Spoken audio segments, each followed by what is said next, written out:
very small hours on the weekend. You better get there Saturday morning or they will not be open. Isn't it like the 8 to noon? Yes, Yeah.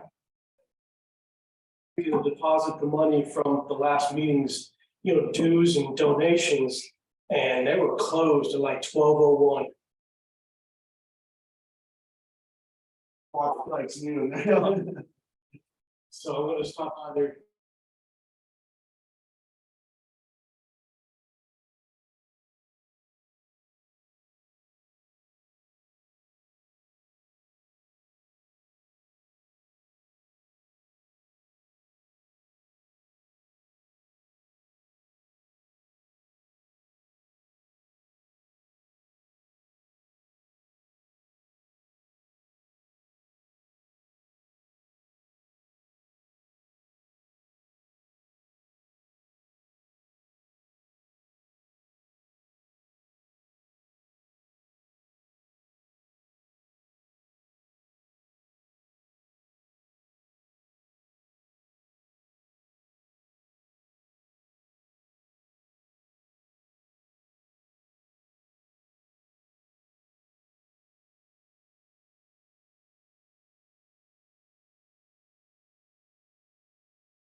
Hey, everyone. I'm also at a county meeting.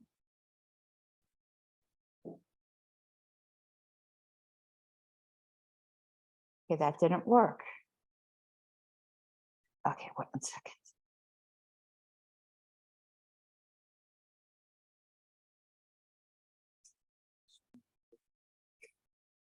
This is not working. I'm gonna have to go out to the turn over the gavel to somebody. I will cost you, see this. 907.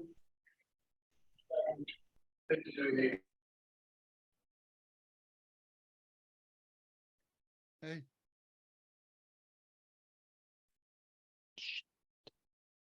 Okay, guys, temporarily, I'm going to need to change location. I was at a county affiliate meeting. But what I'm going to do, it's going to take me about 5 minutes to get to the car where I'm going to be sitting in the building. This isn't working, Wayne.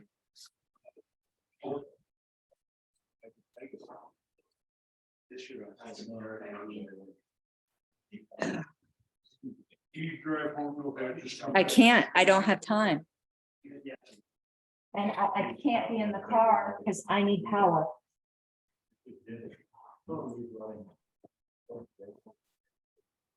Let me try this here. Oh, okay, I put on my headphones. And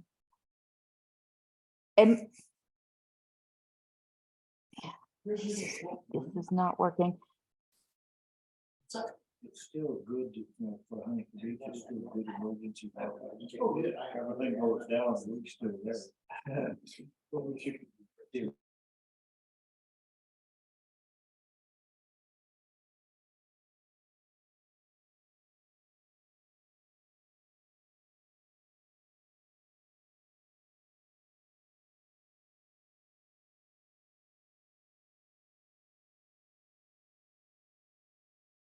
Oh, okay, guys, I'm gonna try to do, can you hear me? yeah, we're hearing fine. I'm going to have to pass the room over to somebody because I am at a location where I thought I could do this and I can't. I'm going to probably drive home, but or just pass the chair to someone else this evening and I will be a regular participant, but I don't know if Sylvia's ready to screen share. I can try. Is there anyone who is prepared while, and I don't even know if we have quorum, who is prepared to chair this meeting? I am super sorry for these technical issues, but my headphones aren't working, so I am getting a terrible feedback. Are you guys getting the same doubling up with me? Sounds normal here. You're echoing a little bit and we're getting a little bit of background noise, but you're understandable. Yes. Well, I can handle hearing myself twice. So if you guys aren't hearing me twice, I can deal with it. So do we have a quorum? Yes. We only have 2 absent, Ken Molman and Mike Ruffo, but that's not the official roll call. Okay, Sylvia, though, because I'm on a laptop, and again, apologies for the technical issues. We had a super important county meeting I had to be at because we had to pass bylaws here or we would have blown our notice requirements and have had to start all over again for like a 4-month cycle, and that wouldn't have worked.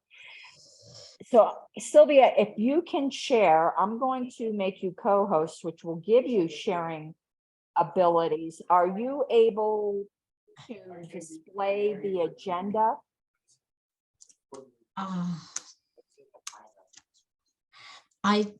I don't know how. I've never done it.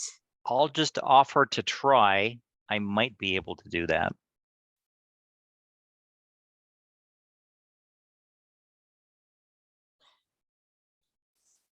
I also made you a co-host, Rob, but for one thing I did not do, let's call this meeting to order at 6:50. And we do, I know first thing is opportunity for public comment. So if there is anyone from the public here, and I do see Jessica Tewksbury and Larry Silver, if you have anything you'd like to say, now would be your opportunity. And also members of the committee that may have some comment.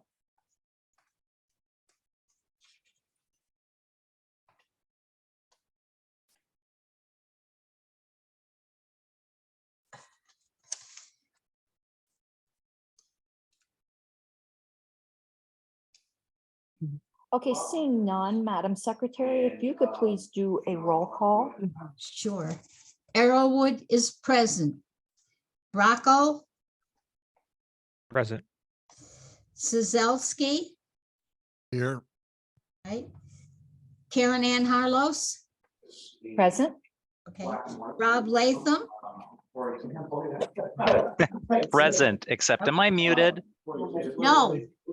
Great. Okay. Frank Martin, Present. all right. Ken Molman has reported himself absent. Tom Rowlett, Here. okay.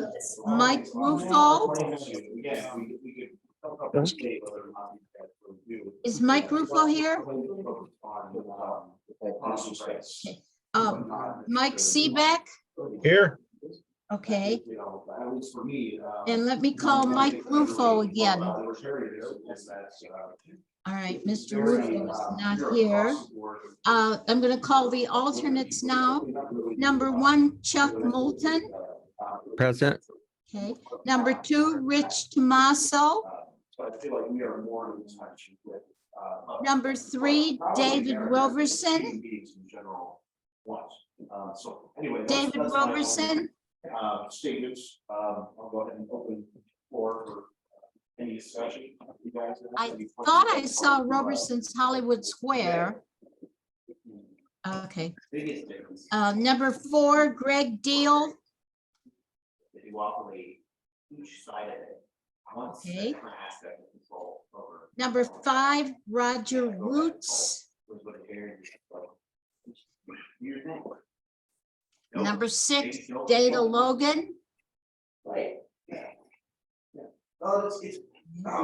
Number 7, Dean Rogers. That is such a simple concept, just don't control people. And, like with this Uh, broccoli David Roberson, are you here? It gets very Not here. convoluted, you know, I feel like. we have I lot see a of, David Robertson on the list here. I did too, but I think perhaps he's muted. Right, Mr. right, Roberson? exactly. It just gets so, it's a mess. because they His do not square have- was up there with his name. Awesome. Right. Yeah, I see him and I asked him to unmute, but for right now until, because he might be having technical problems, mark him as absent. Okay. Let me know if, when he comes in. Mr. Moulton would be replacing Ken Molman then. They're like social. All right, and that is Dr. Moulton, just, I Dr. know. Moulton, Chuck Moulton, okay. And whoever's displaying the agenda, could you scroll down a moment? David Robertson is here, by the way. Oh, okay. Well, he will step in for Mike Rufo then, Mr. Roberson? Yes, ma'am. Okay. That's it. We have a full complement of 10 then. Or, you know. Okay, so next up is approval of minutes from the previous meeting. Is there just one meeting there on the agenda? I can't see that far down the page. Oh, do you want me to scroll back? Yeah, I want you to scroll so I can see the later numbers. Oh.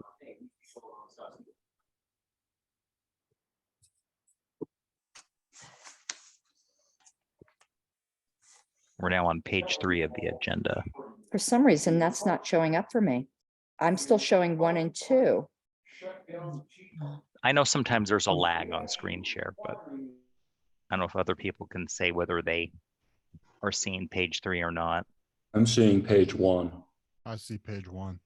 Oh, wow. Okay. Wow.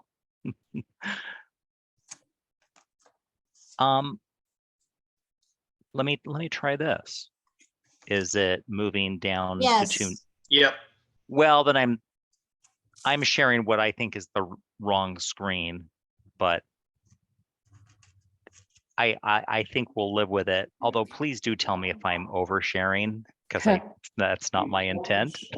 Could you just, I just want to see how many sets of minutes are on the agenda.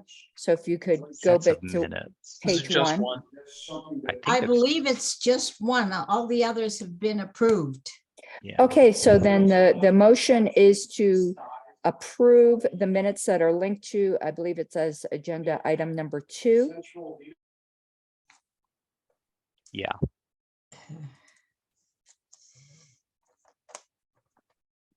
And sorry, I'm gonna stop sharing this and just see if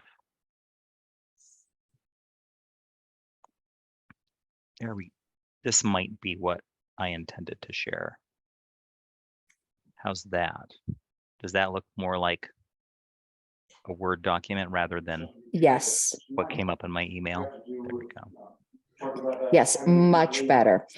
So is there any objection to approving those draft minutes dated March 23rd?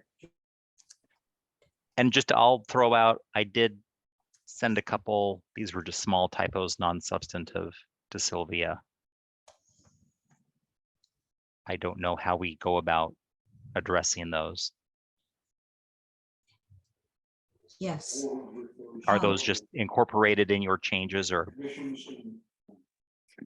The one I wasn't sure of is the spelling of one of our guests, Marion's Springer? It's Skinner. Skinner. I'm sorry, Skinner. And I wasn't sure whether the first name had 1 or 2 R's in it. I'm going Okay, off- however, just what we're going to need to do, corrections cannot just be sent privately to the secretary. They do need to be sent to the whole list because people have to have the, They were sent to the whole list. I did not see that. So were they incorporated yet? Thank you, Dr. Moulton. Were they incorporated, Madam Secretary? No, because I wasn't sure of the spelling of Marion Skinner's name, 2 R's or 1 in the first name. And that's a minor one. Should I just address the two other Yeah, go over them. issues? I can find out right now how Marion's name is spelled. So go over those others and I will look that up because I'm friends with her. Two Okay. R's is the correct spelling. Oh, then there we go. Never mind. So we're good Okay. there. On page 2 of the minutes, there's just a segment that says Harlos, no further debate, amendments to the primary, and there's just this says PR, and I don't know if that means or in context or something else. It's probably per on Per. ER, per. Okay. So that suggested change. Then on page 3, just the word objection is misspelled. Yes. And that's it.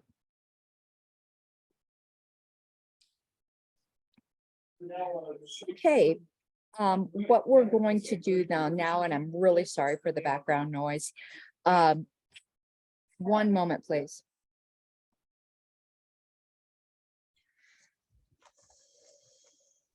Okay, yeah, because they're ordering food. Hopefully the background noise isn't too distracting.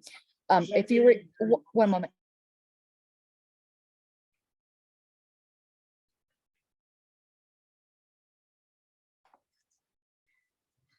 Okay, we're having the town hall on April 20th.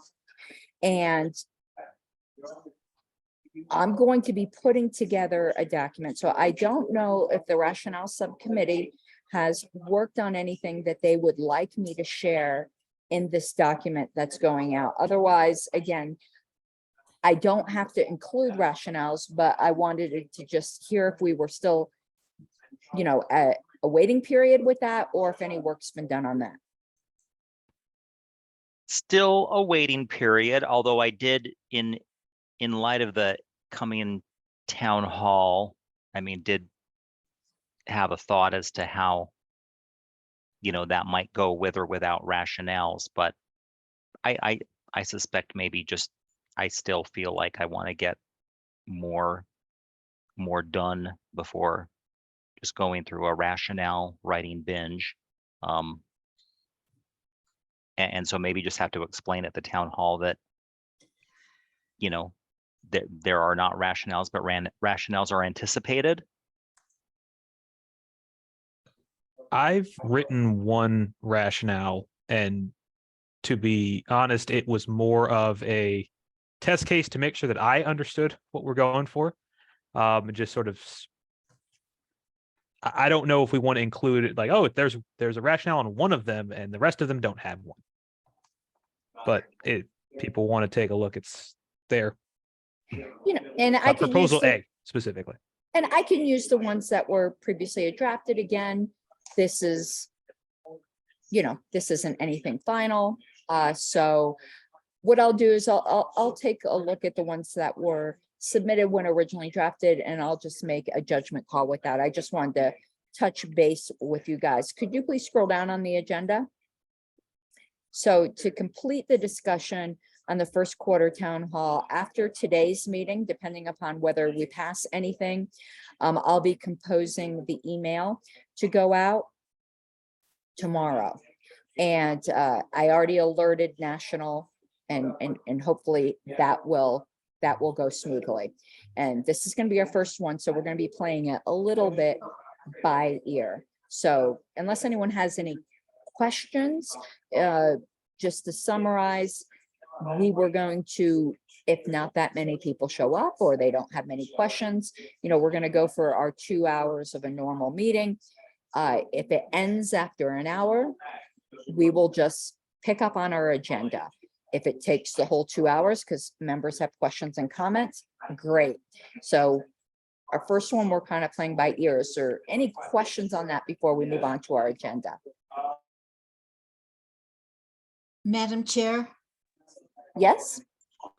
I've put together since our very first meeting an attendance chart, and it shows the regular committee members who were present, the alternates who were present, and which alternates, if any, were bumped up to committee member status.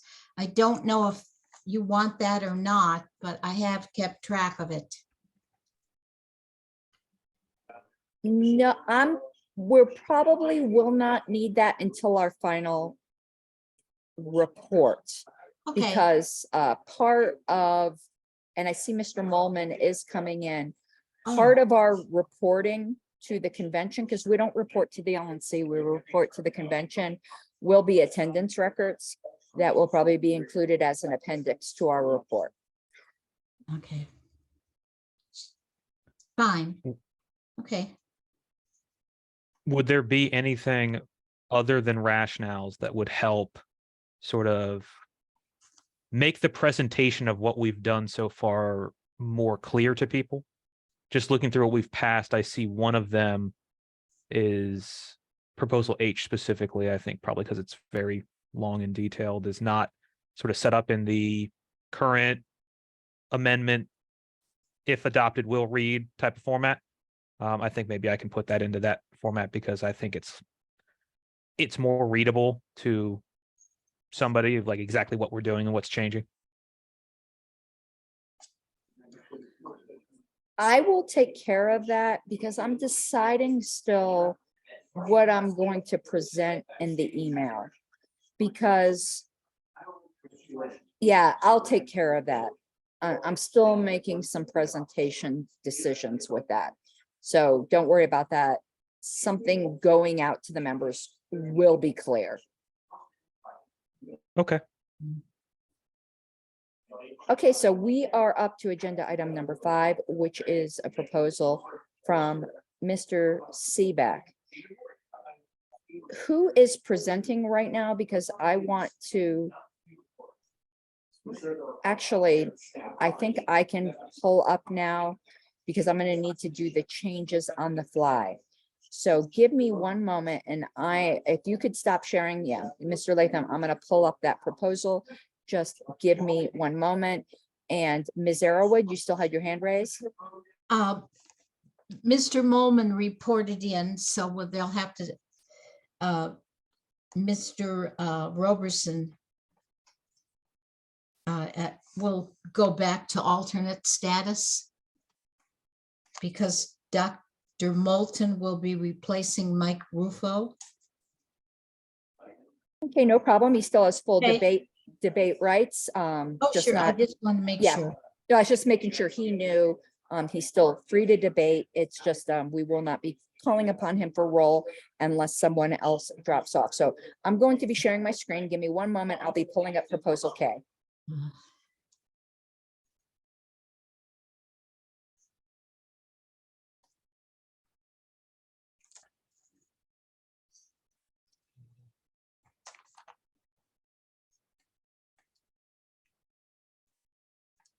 You guys should be seeing proposal K at this time. Yes. All right. You may need to alert me when there are hands raised because I am on a laptop, so I've got very limited real estate.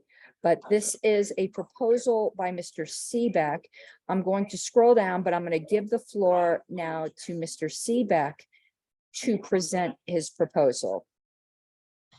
Okay, a quick thing real fast. In the chat, Ken Melman just said that he's here till the plane takes off, in which in theory is in 40 minutes. I was late because of the time zone. Can we scroll down in the window, please? So we just have the problem solution with the wording.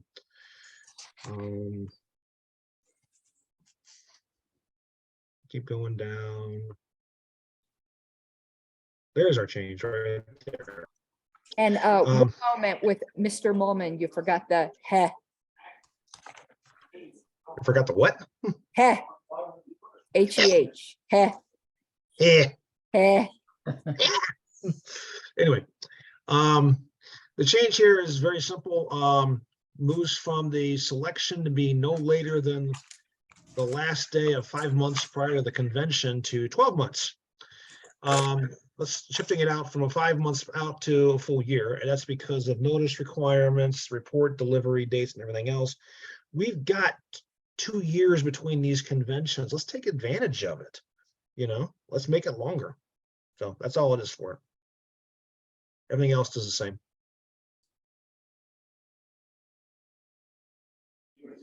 And from what I understand, I see Paul's hand up. Just one moment, Mr. Seebeck, from what I understand, I think we looked at this last time.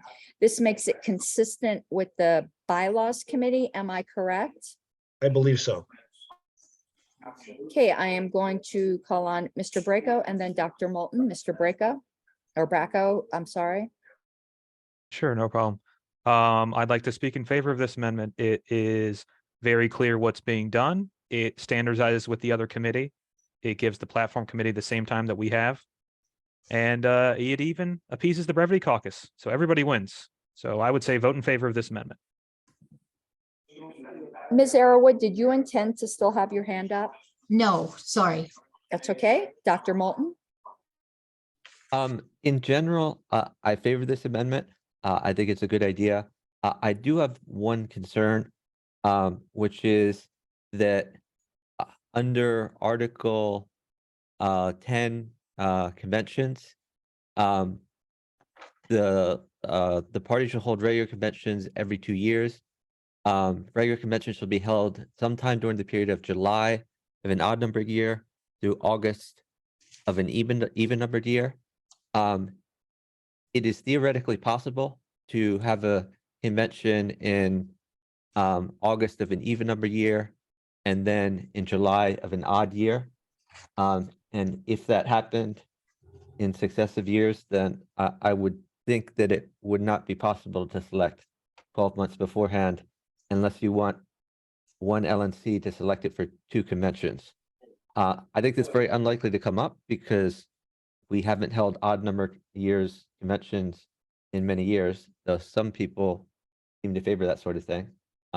Just pointing that out as one possible problem. Okay, if I may address that just briefly, Dr. Moulton, I do think that's a potential flaw. I do think it's unlikely to happen, and if it does, I think it'd be because the party is doing a shift permanently to, well, as permanently as possible. Like when we shifted to conventions every year to every 2 years, where there was an LNC that only served a 1-year term. I think it was in the 70s or early 80s.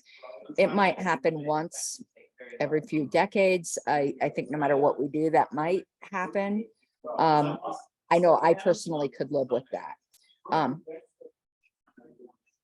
Since Mr. Molman hasn't spoke, I'm going to call Mr. Molman, then Mr. Bracco. Yeah, so hopefully you guys can hear me okay.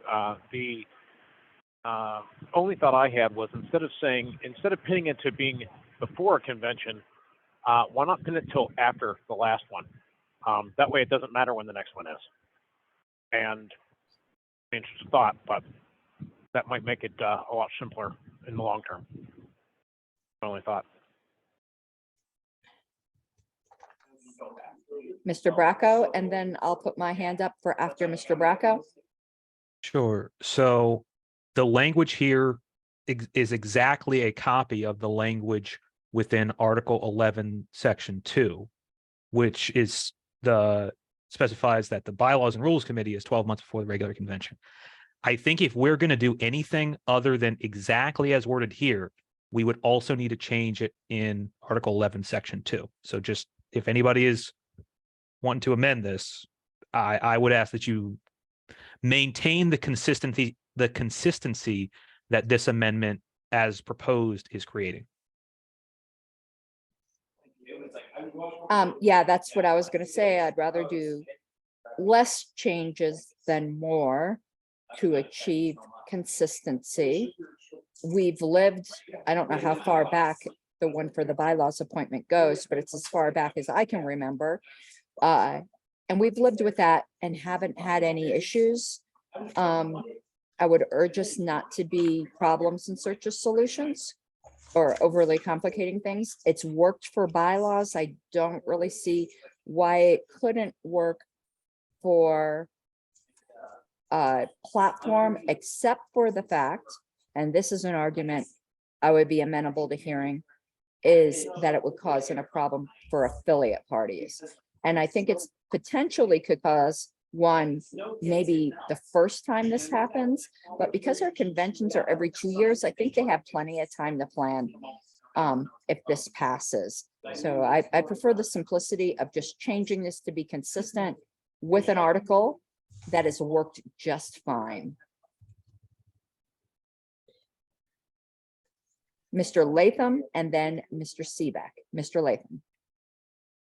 Yeah, and I just wanted to really throw it out if anyone has knowledge of this. So the existing language or concept is we're backdating, right? From when the convention is, and that to me just seems more sensible rather than starting a clock on the front end, although I can see the logic is given the explanation or the potential problem that Dr. Moulton identified. But I would be just curious if others in familiar with how other organizations have run, have seen a preference for, backdating language, which we have now, as opposed to language that does the opposite, does it from, forward looking. I'm just going to answer that point of inquiry and then go to Mr. Seebeck and then Dr. Moulton. I've been particularly looked for this issue. I am scrambling my brains to think about it. I know in Colorado it's backdated, and everyone that I can think of, it's backdated, but I won't make any promises they're all that way, but I can't think of any contrary examples. Mr. Seebeck. You raised a point I hadn't thought of. If the platform committee has got members from each of the 10 affiliate parties having the largest name memberships, and we shift the appointment date back, how does that affect the determination of who those 10 affiliate parties are in the timeline? The 10 affiliate parties are based upon the delegate allocations for the prior convention. So they already know that. This October, when I have a deadline of November, the end of November. So this November, when I send out delegate allocations, I also send out notification of platform entitlements for the 2026 convention. So affiliates know their 2026 entitlements in 2023. So it's well in advance. Okay.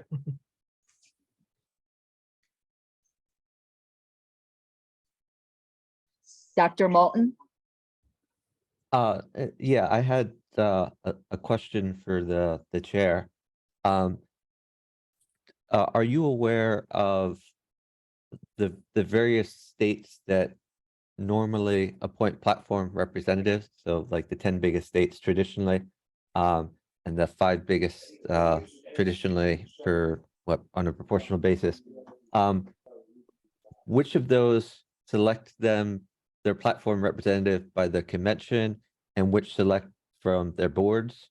I'm just wondering, how many states would it be a problem that it would depend on the schedule of their convention, and how many it would be just like a monthly or quarterly meeting that it wouldn't impact them at all?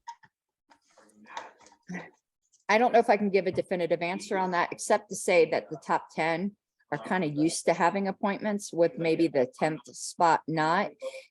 So they've created their bylaws to do it at convention, and they're used to it. So that would be like Florida, I believe, Colorado, definitely, Pennsylvania. The top 5 tend to vary.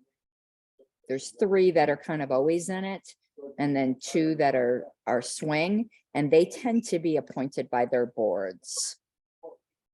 Well, I guess a quick follow-up question. The ones that appoint by convention, are there any of them that are on 2-year convention cycles, or are they all on 1-year convention? Because I know Virginia, for example, is on a 2-year convention schedule. Yeah, I'm looking at Texas is on a 2-year convention cycle. And their board is appointing because of their convention cycle. Because I've already been in contact with Texas, even though they knew well in advance that they would have a platform committee appointment for this coming convention. they do it by board. Because I've been in touch with Chair Bill Yu, who said their board is going to be appointing, and apparently that's just the way they do it. And she asked me after the national party solicits applications to send her any applications from Texas that were not given national appointments. I think their philosophy in Texas, I could be maybe mind reading Chair Bill Yu, but I think they hope some Texas people get national appointments and they want to wait till after the national appointments to make theirs. So you're right that Virginia is on, like, we could not appoint at convention under the existing schedule, but I'm not even, I don't think we could even make 5 months, honestly. So I don't see anything that would prevent our state central committee from doing it. We might have to put it in our bylaws, but don't laugh. Our bylaws can be amended by the state central committee. Not the Constitution, but the bylaws. We could handle it that way probably if we needed to. It would basically force it to be a committee selection for Virginia. And I think for one cycle, that might happen.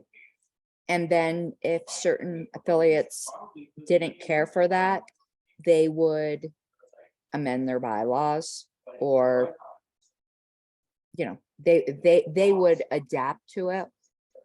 In Colorado, Mike, I think part of your concern is because it's been so competitive in Colorado. I could just tell you as national secretary, it's not competitive like this in other states. A lot of times I'm hearing from chairs that are saying nobody wants to do it, or it was Matt Cholko last time. And I love Matt. That's why I'm picking on him from Virginia. And because Mr. Bracco is here, we'll just let Matt do it again. He has applied again. Yeah, I don't think this is a big concern.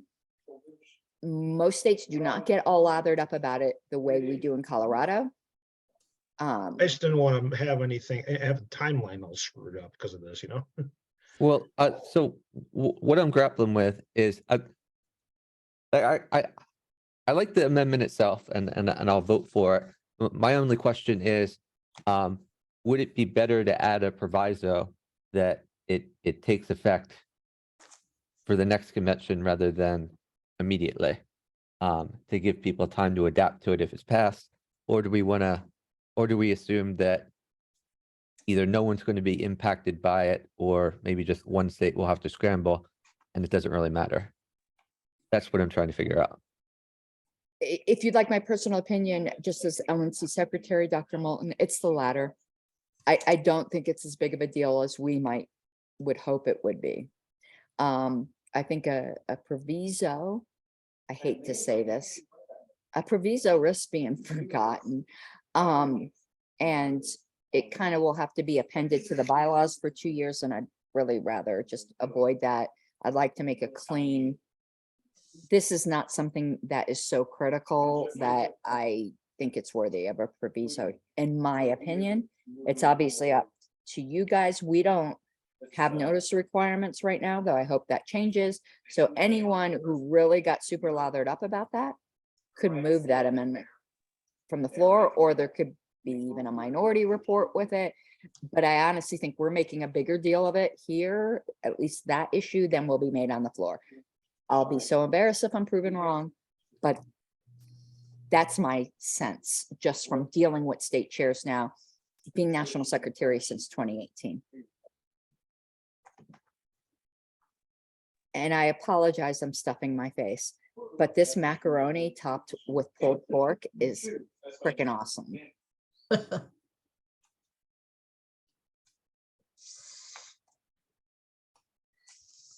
Sounds like something we'd have down here in Alabama. It's wonderful. So is there any further debate on this amendment?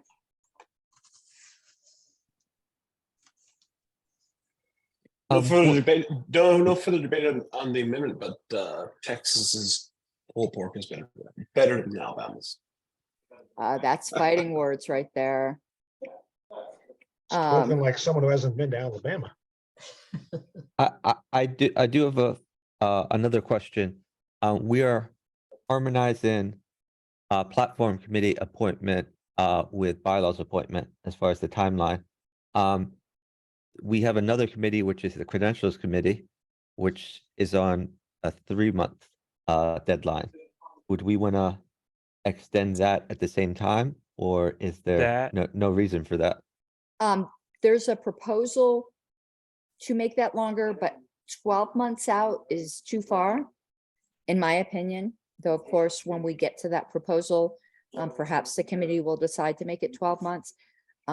There's no work for the credentials committee to do until it gets much closer. And when you appoint committees too far out, you start to have people that leave the party or lose interest in a committee that they don't get to work on for 7 months or 6 months, whatever it may be. Bylaws and platform can start right away, so it keeps the interest and the dedication. In my opinion, the committee may disagree. Mr. Molman. One more thought. Since we're talking about before next one or after the previous one and 12 months, and in theory it's the halfway point, perhaps just making it that it's the halfway point between the immediate past and the upcoming. And that way it's always halfway. I'm just trying to come up with a way that there's always a scenario where it does get appointed no matter what. Not the end of the world, just a thought. Thank you, Mr. Molman. Any further debate? Or amendment, quite obviously.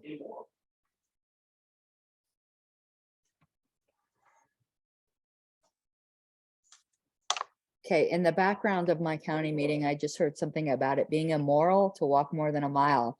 And my dander just got up. Anyway, I'm going to ignore them. So hearing no further debate, is there any objection to this amendment?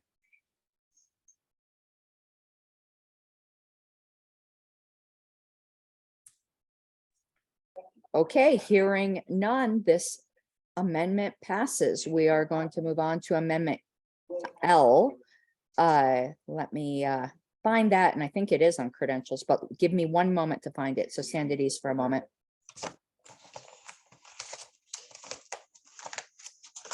Yeah. Madam Chair, Yes, Dr. Moulton? looking at the agenda, it looks like next on the agenda would be the delegate allocation formula. And after that would be the credentials timing. Would it be possible for us to bring up the credentials timing next instead to reorder the agenda since it's so related to what we were just talking about? Is there any objection to flipping those two as suggested by Dr. Moulton?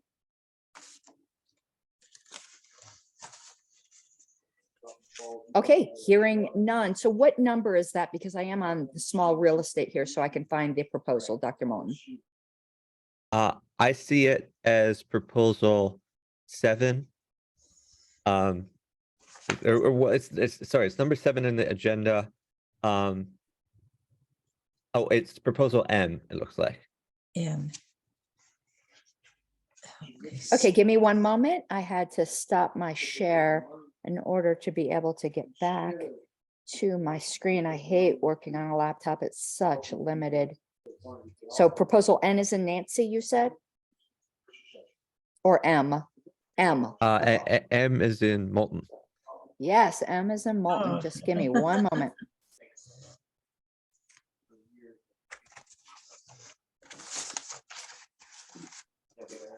Okay, you should be seeing proposal M. And who did it have as proposing this? Was it me? So L.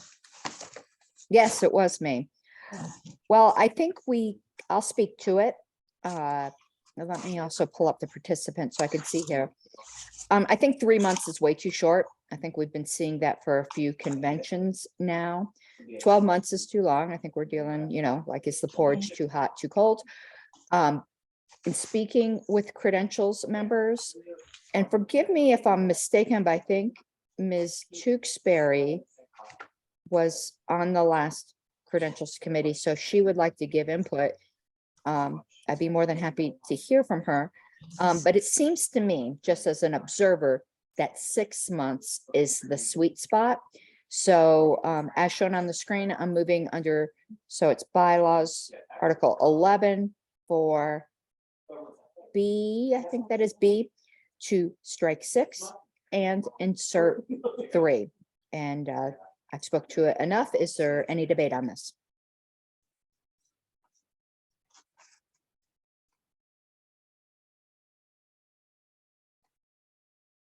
I do have a question. Did you speak with members of the Credentials Committee or former members of the Credentials Committee when you came up with this proposal? Like, was Emily Salvet or Susan Hogarth or some other Credentials Committee regulars consulted as to what they think? No, Ms. Salvet, unfortunately, right now is at loggerheads in the Michigan dispute. So I'm not so sure she would be open to communication, but the short answer is no. This is strictly from observing as both a convention delegate first, then Region 1 rep, and then on my third term as LNC secretary. It seems pretty patently obvious to me that 3's not enough. And just being really involved in the background processes, excuse me, I still have that cough, of organized a convention. I do think 6 is correct. Ms. Tewksbury, in the room, if I don't know, maybe you've walked away. Am I smoking crack right now, or were you on the last? I believe you were. I was, yeah. What are your thoughts on this, since Dr. Moulton is asking for the input of past credentials committee members? So I'll admit I'm not giving this my full attention. What are we doing? Expanding the time from 3 to 6 months? Yeah, instead of having you guys start 3 months prior to the regular convention, 6 months. I think it would be good to have the time available. At the same time, a lot of conventions don't happen 6 months ahead of the national. So we were, of course, waiting on delegate lists from states. But in my personal opinion, and I hope to be on that committee again, I want to be able to get started as soon as I have those lists. So if a state convention happens 6 months prior to national, and we get that delegate list, I want to be able to get those people taken care of right away instead of waiting till last minute. We had a lot happening last minute this last time due to tech issues and some other things, and I hated that. My goal would be to get it done as fast as I can next time. So if we can get more time officially, then it's just a matter of the states giving us the information to work with. And I have a follow-up question for you, Ms. Tewksbury. Would it also, because the LNC is thinking of creating a credentials committee manual, in the time, even when states haven't had a convention yet, I've never been on credentials committee, so I could have this idealized vision in my mind that isn't reality. But couldn't you guys be starting to plan how you're going to handle it, and elect your chair and do some dry runs? Because it always seems to me there's a lot of errors, and it's not the fault of the committee. It's the fault of being under a time gun. But please correct me if I'm wrong, and then we'll get to Dr. Moulton, but I'd like to hear from you, Ms. Tewksbury.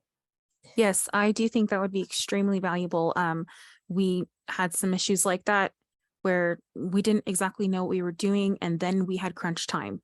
So we could definitely use the time, and I say we as former member and hopeful future member, but the committee could definitely use the time to kind of get into a groove and know what the process is.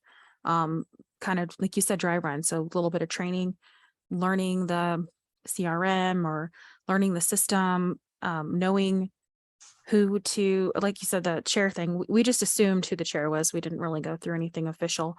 and it worked out. But the kind of organizational structure behind it could be laid out before all of the states send in their lists. And then as they come in, we can be ready for them.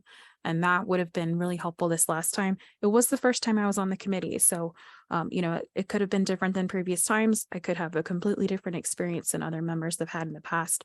But I do think having that foundation set up first is extremely beneficial, because then once you have the data from the states, you can just, boom, boom, boom, go through. And I was able to do that with the California list. Just boom, boom, boom, go through once we knew what we were doing. So if you have to do that with 1,000+ people, some people struggled more than others. And it was that foundational stuff that was necessary, or that was needed, that I think would be necessary. Okay, thank you, Ms. Tewksbury. Dr. Moulton. Yeah, I had a follow-up question about, so I can better understand the process of the credentials committee. I know there's some committees, I think platform in the past has been in a holding pattern, unable to do much until all the states had selected their representatives. I'm wondering if credentials is the same way, or whether you could start working when national selects the 5 members and a few states select members. Can the people who are selected get to work, or do you have to wait to do anything until everyone is selected and the deadline is hit? Yeah, Dr. Moulton, unfortunately, it is till everyone is selected, because there isn't a full committee, and the prior committee, the partial committee can't make any decisions. Part of this problem, though, is the LNC selecting its members too early. But I think part of that has to do with the shorter timeframes on platform and credentials, because we like to do it at a quarterly meeting, and quarterly is not even the right word. The past few LNCs have had, what do you call 3 times a year? Triannual meeting. Although I think we're going back to quarterly, but whatever, 3 to 4 meetings. I think that's part of it. And if we, extend this out, I think that will lessen that. But I am, as some of you may know, I'm creating a secretary's manual, and I am memorializing that problem you just described, because there is, loss of committee interest. As I said before, when you have a committee that's appointed before there's any work to do. That's an LNC problem, though, that might need to be in the policy manual or in a secretary's manual that I do hope to address.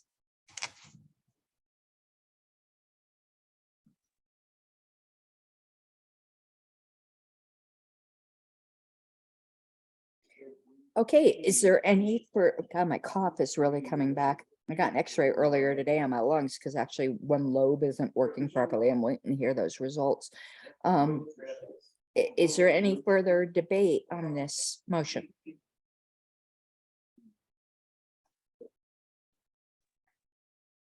Oh God, now they're debating whether fees are taxes.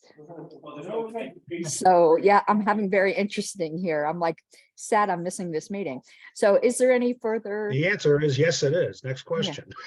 Okay, Mr. Seebeck said a fee is a tax. You should just move on. He's proclaimed the final word on this. Okay, hearing no further debate, is there any objection to this amendment? Fees. Okay, hearing none, this passes. Don't get used to it, because I have a feeling the next one is going to be a little bit more controversial. So if you will stand at ease one moment, because I do need to stop my share and locate and pull up the prior amendment. So just like relax a moment. So we're now at L. Be prepared for some math.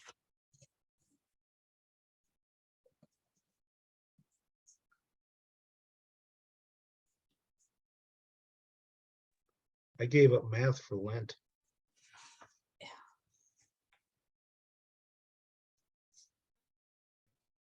Just regarding macaroni and cheese, I just want you all to know that nothing you've described even comes close to macaroni and cheese with New Mexico green chili.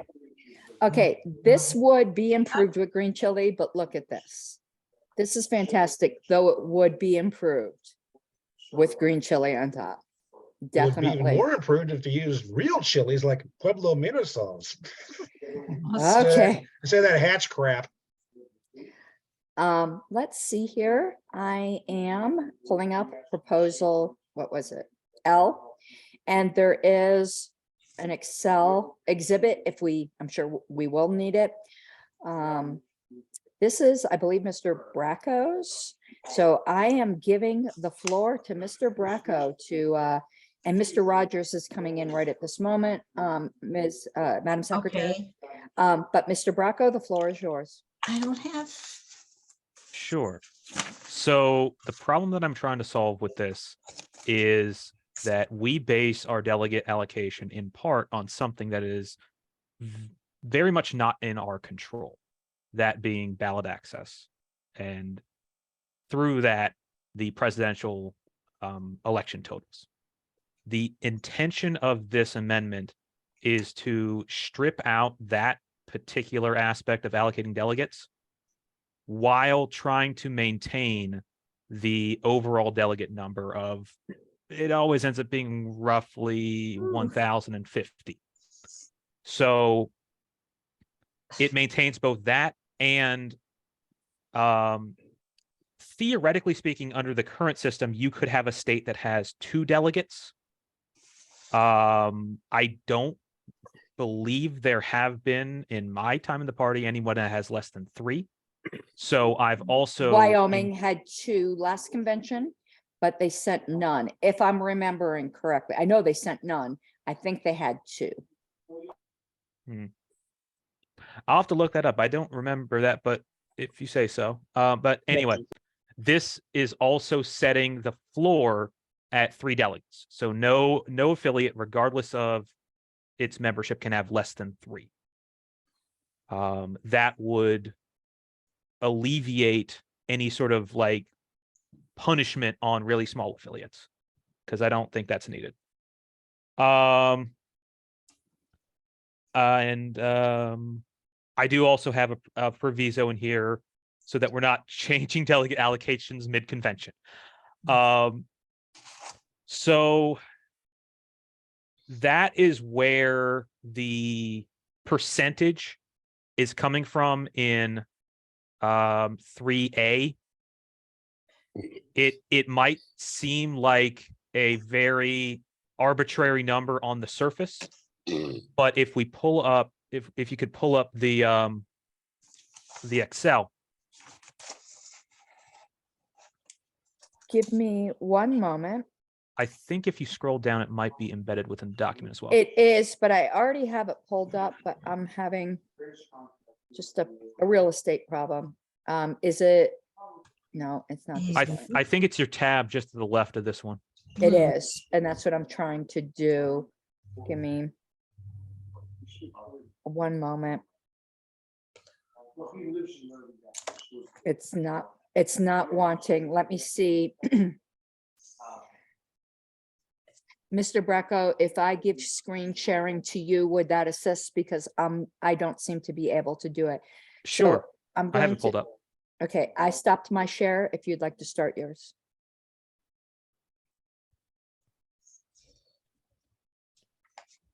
So when I put together this math, I was using the October 2022 membership reports.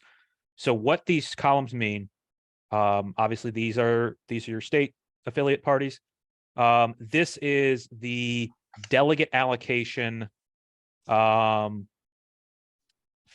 the October 21 the membership report. Well, I guess not membership report, the actual delegate report that was used to create the delegate allocations for the 2022 convention. So this is like the actual delegate. So I'm seeing Wyoming had 4. But so you have this, and then the comparison currently, I've had it broken out by I don't know, I don't want to use the term basis points if nobody knows what that is. 0.05 or 0.0, actually, never mind, that's not even basis points. I don't know, a very small percentage, so 0.0005%. That's what every single one of these. So starting with 0.97 all the way to 0.9 or 0.09, excuse me, 0.097 to 0.09725. This is the language that's in the proposal. So you have column C versus column I. That's the proposal. But if we want to monkey with the numbers, here are the increments that would get us close to the delegate allocation roughly that we have now, which is somewhere in the ballpark of 1,050. So this is the October 2022 membership report. This was not actual convention allocation. It's sort of like running that report through the current formula is what you would get here, and then this would be what you would get under the current proposal. And then if you were to shrink that percentage, you would get incrementally more delegates. Like, okay, you pick up, if you shrink it by 0.0001%, you go up by 1 delegate. Another 0.0004005%, go up by another delegate, etc. So that's kind of what the math is going to work out to. So coming back to the proposal, the reason for this is, I don't know if anybody else is, I'm sure a lot of people are aware, but somebody like New York, who within the last couple of years passed some draconian ballot access rules. I don't know if any other state has done that, but they all have the potential to do so. And this would insulate us from the effects of that on delegate allocation. So I don't want to punish I want to keep our allocation framework from punishing a state party whose state government sucks. And that's all. Whose state government doesn't suck? Well, who especially sucks at this particular thing. Okay, thanks for the clarification. Okay, I see, and I don't know if I have it in order, but it doesn't really particularly matter. So we're going to go Dr. Moulton, Mr. Latham, and then Mr. Roulette. Dr. Moulton. Thank you. I move to amend by striking out the number 0.09725 and inserting 0.1. Okay, one moment. Let me share my screen because I have the one with edit privileges on this. And I appear to have lost it. Just give me one moment. I don't know where I went here. Okay, so let's hit here. Why is this? Boy, do I hate working on a laptop. There, I think this is it. So you should now see that proposal, and you want to put in, instead of 0.09725, 0. What? 0.1. 0.1 or Yes. 0.0. Okay, 0.1, just like that. Okay, I am for right now just going to highlight that as the change. So Mr. Moulton has moved, and I'm going to strike this text. Strike through. I'm not going to bother with the red or anything. So he's moving to strike 0.09725 and insert 0.1. Would you like to speak to that amendment, Dr. Moulton? Yes, it's a lot simpler. I think simple numbers will help rather than complicated numbers. Also, the chart that's shared seems to try to stick as close to the delegate allocations we've had in the recent past as possible, but I don't think there's anything special about the number 1,053 or 1,051. It's somewhat arbitrary. If anything, I would like to see that number somewhat lower so that we could get to more venues. So I'd even be open to a different number that's a higher number. But if we are going to get somewhat close to the current delegate allocation, I'd at least want a simple number that gets us at least marginally less delegates. And I think 0.1 accomplishes that. It's super simple to understand for people as far as the math. And I have some other problems with the underlying proposal, but this is at least an amendment that I think brings it in a better direction for simplicity. Okay, thank you, Dr. Moulton. I had one question, though, that I think others may have, just as a point of inquiry, and then we'll go to Mr. Latham. Do you know what that would cap out our delegates at?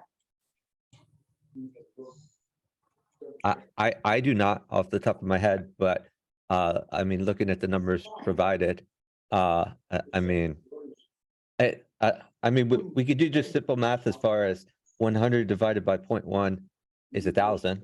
So That's what I was thinking. It would be somewhat over 1,000 because some would be rounded Right. up to the 3. So maybe between 1,000 and 1,005. If you would like me to share my screen, this is what I have my hand up for. I have a spreadsheet where we can monkey with the numbers all we want. Well, rather than switching back and forth, since we're doing amendments right now, if you monkey with it with 0.1, what do the numbers look like as far as totals? So as stated, the baseline is going to be 1,000, but with let's see, does any states get rounded? A few states do get rounded up from, well, some very low numbers like DC and a few others get taken from 2 to 3, and then also from rounding up, because it maintains the rounding up mechanism that exists in the current rules. It ends up being 1,024 based on the January 2023. Let's 1,025. That's one. Yeah, roughly. The ending delegate number would be about 25 lower. okay. And let me just throw this out there, and then I'm gonna get to Mr. Latham. One way to have us fit into smaller venues also would be, and I'm going to give a little opinion here, hope I have the indulgence of the body, is to reduce the minimum number of alternates from the, frankly, in my view, ridiculous number of 50 for states that have 4 delegates to something more reasonably related to the amount of delegates that they have, with 50 being the cap. So, because you don't want California to have 100, but maybe, you know, twice the number of your delegates, or 50, whichever is lower, or something like that, because we have to plan for each state when we're doing convention planning to send 50 alternates, even though they don't. That's kind of what we have to plan for. It's, to me, it's just really weird that Wyoming gets 50 alternates, which is the same as California. Makes no sense to me. Okay, Mr. Latham, thank you for the indulgence committee.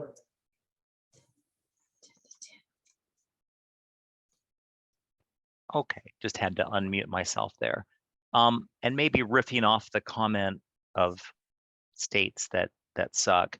I guess as I'm following this discussion, and I actually put this, you recall, in the discussion group, we discussed this proposal back in January, and I put in there that there's a problem I perceive with this proposal is that it in some ways incentivizes affiliates in those states that are bad on ballot access, and then it punishes states that have affiliates that are better on ballot access, and then so that ends up kind of reflecting what happens in who gets the population of delegates to a national convention. So that's problematic. And then just I think I shared this, but maybe just to make a record, I'm wondering if I can share my screen, and this would be the spreadsheet that I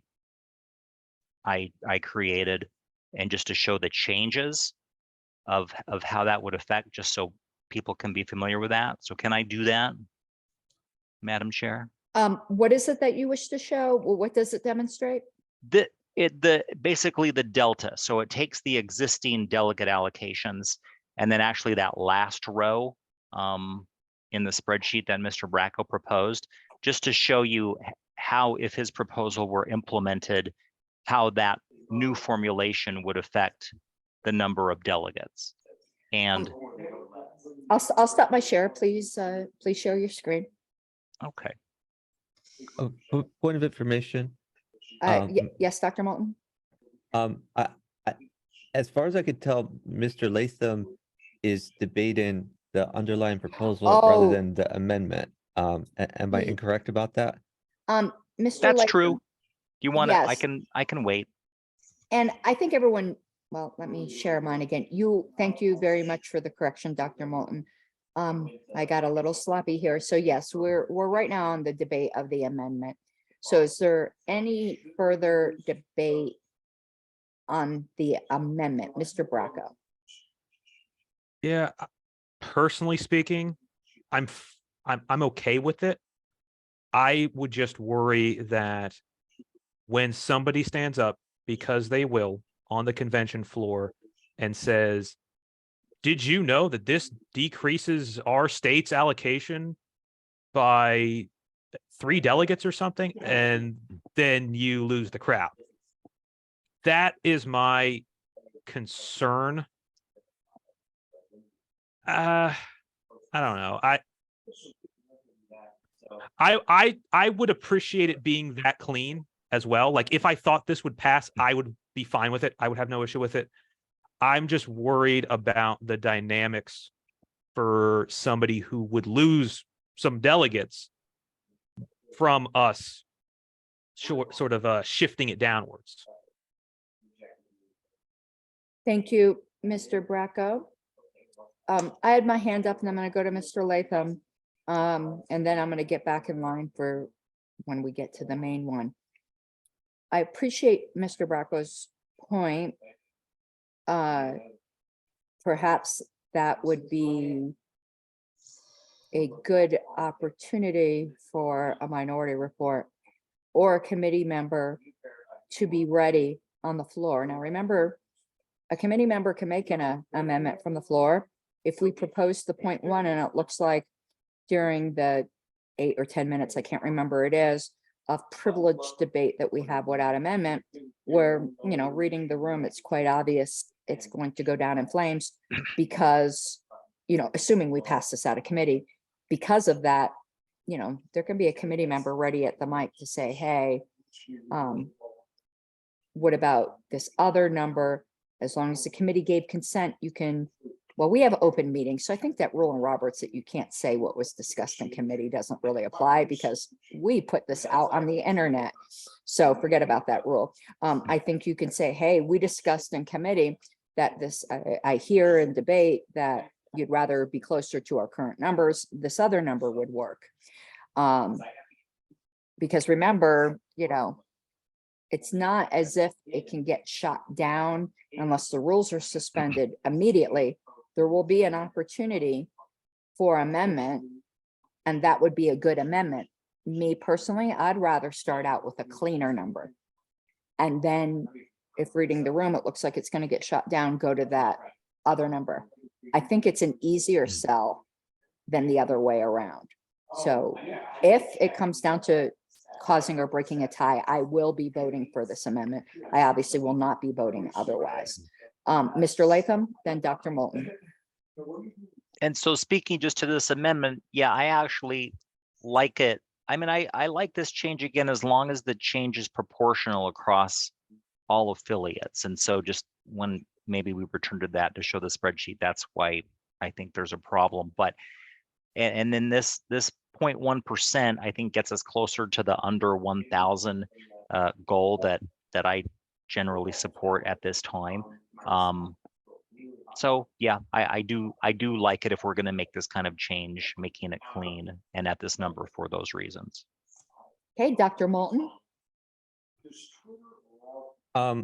Yeah, I'll argue in the opposite way. If the concern is that we are diverging too much from the current allocations, which again, I don't think is a problem. In fact, I think it's a good thing.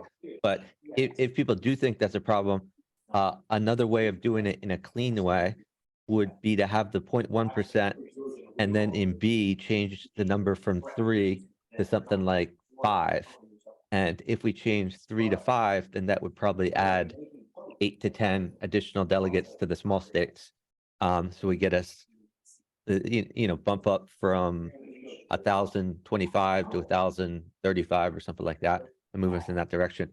But I don't even think we need that. I just think clean numbers are better. I just wanted to point out that's another possibility. Thank you, Dr. Moulton. I realize I wasn't muted. Sorry again if y'all heard me eating. Is there any further debate on this amendment? And Mr. Latham, I know you're like first in line for when we get back to the underlying. I'll also be raising my hand for the underlying, but on the amendment, is there any further debate? Is there any objection to this amendment? Hearing none, the amendment passes. I'm going to call on Mr. Latham for debate. And Mr. Rolette, are you getting in line? I'd like to make an amendment, but I'm willing to wait. Yeah, because Mr. Latham did have his. So the way I'm going to go is Mr. Latham, then Mr. Rolette, then myself, if I want people to have the opportunity to make amendments. So Mr. Latham, and while you're talking, I'm going to make this change here. Go ahead, Mr. Latham. Okay, now would I be able to share my screen, however? Yeah, give me one moment. Okay. Oh, Let me just take out this strikeout. Why did it do it again? Okay, let me try something else. Just do the same thing you just did one more time and it should. No, well, that works too. this did it too. Okay, so let me stop my share and you should be able to share now, Mr. Latham.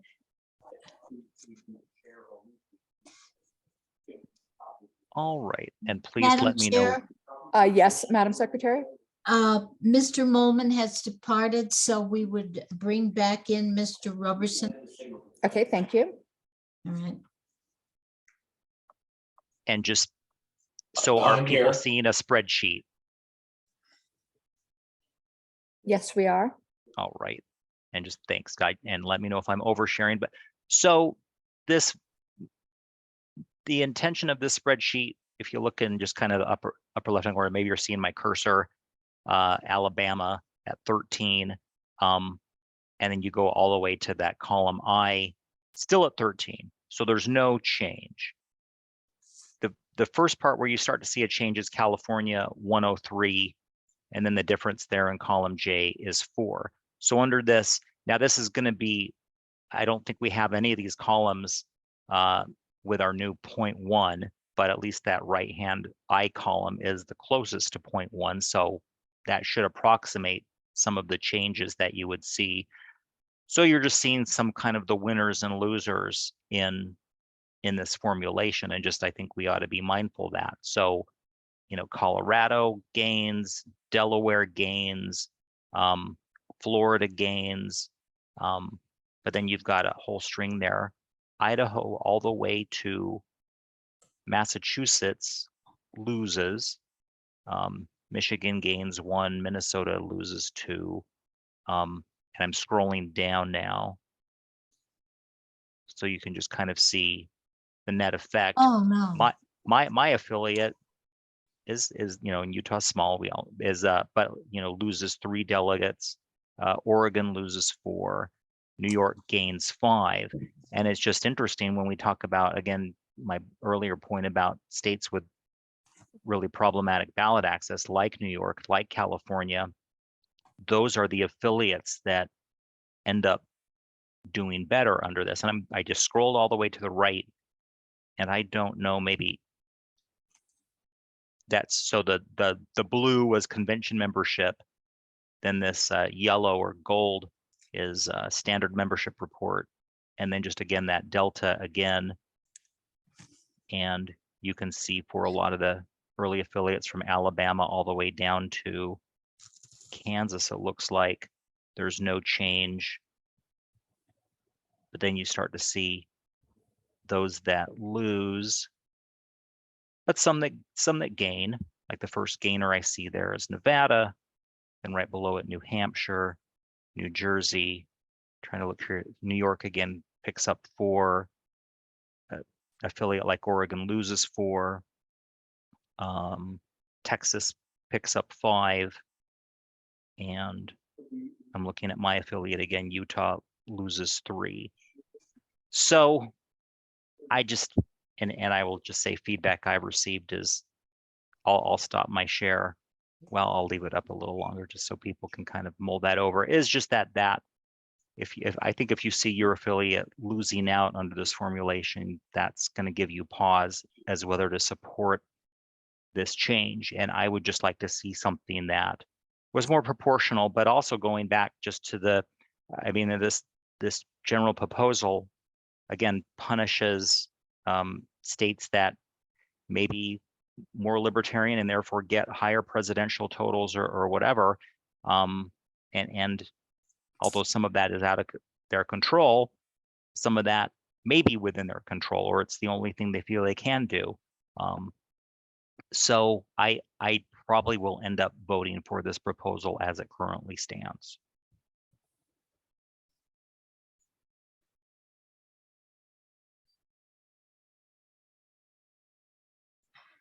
Pardon me. Mr. Roulette, I had myself after Mr. Roulette. So Mr. Roulette. All right, let's get controversial. All right, I will move to strike the following. I'd like to strike in the main paragraph. I'd like to strike the greater of the following and the colon, and I would also like to strike B 3 delegates.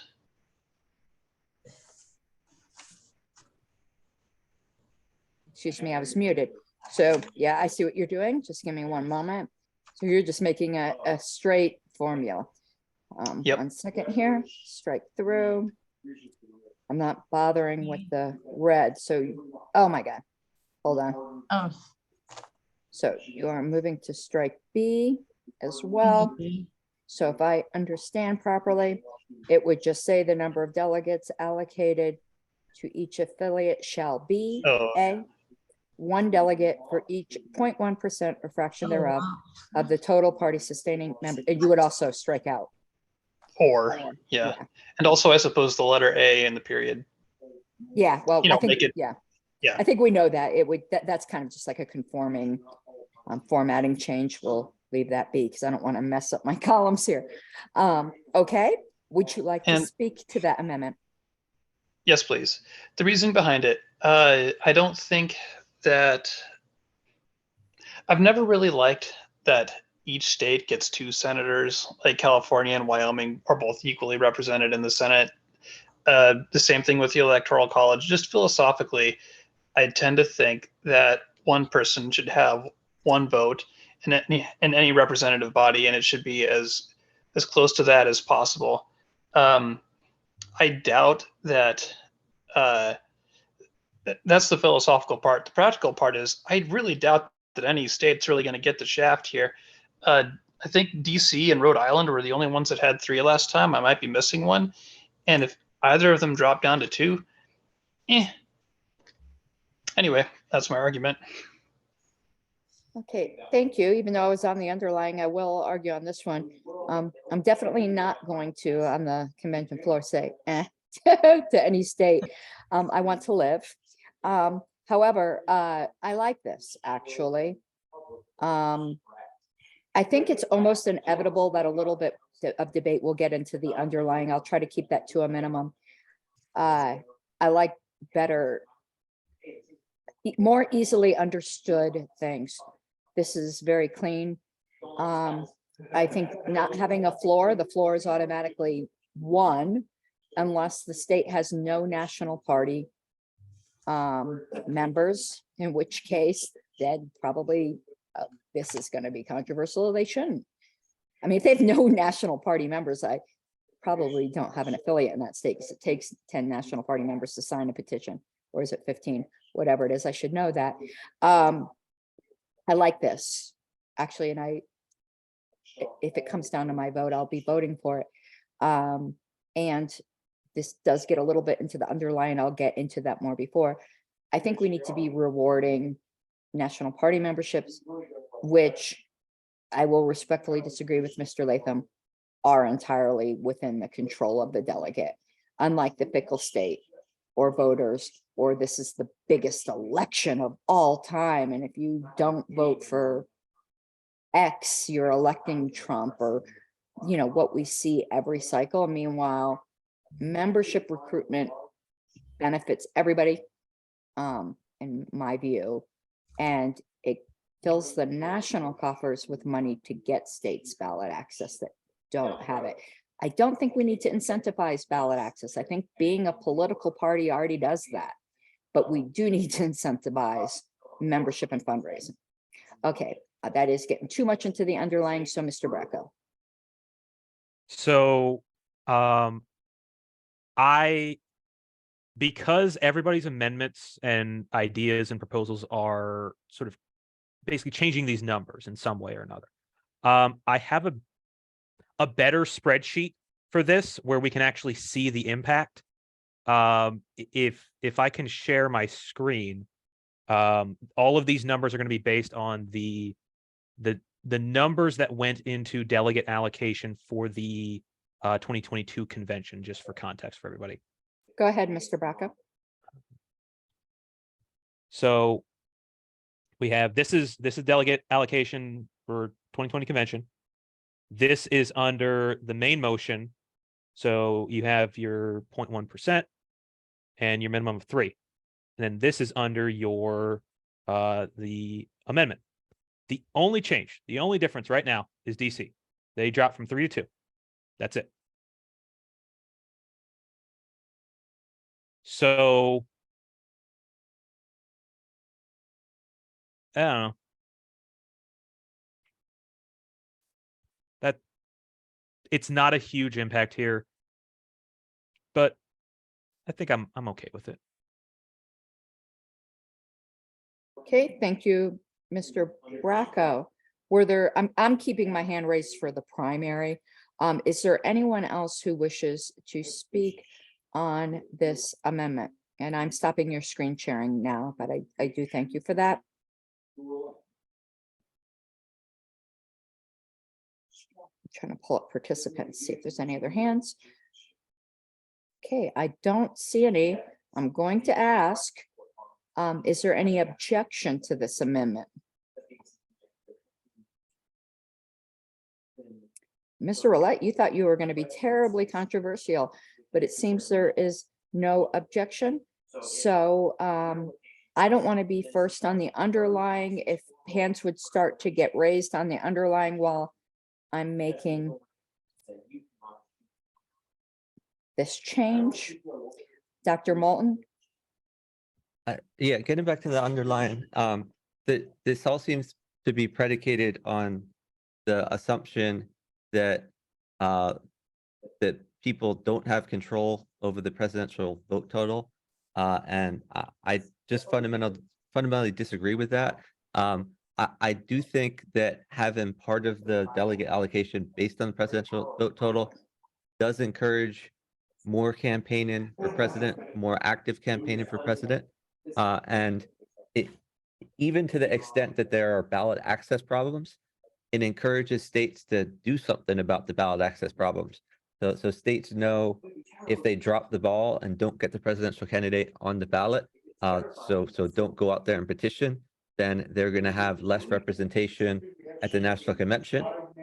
It also gives people an incentive to go and lobby the state government or initiate lawsuits for those changes. I think these are good incentives, and I don't think removing the incentive is necessarily a good thing. That said, in spite of that, I think I still support this underlying proposal just because it makes things much simpler. I don't agree with the philosophy of why this is being proposed, but I do agree with what we end up with, that we get a much simpler way of figuring out delegate allocation.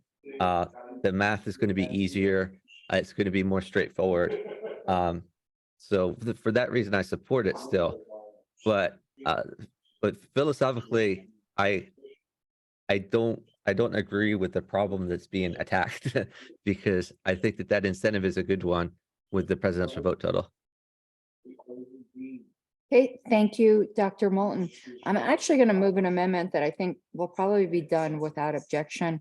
But looking at it, and I think probably Mr. Roulette sees this now, I think this introductory language when we don't have subparagraphs is unnecessary. So I'm moving to strike this language I've highlighted where it says affiliate party delegate entitlements : because I just think 3 period each affiliate party explains that we're talking about affiliate party entitlements. So I am moving that amendment. I don't need to speak to it. Is there any debate on this amendment?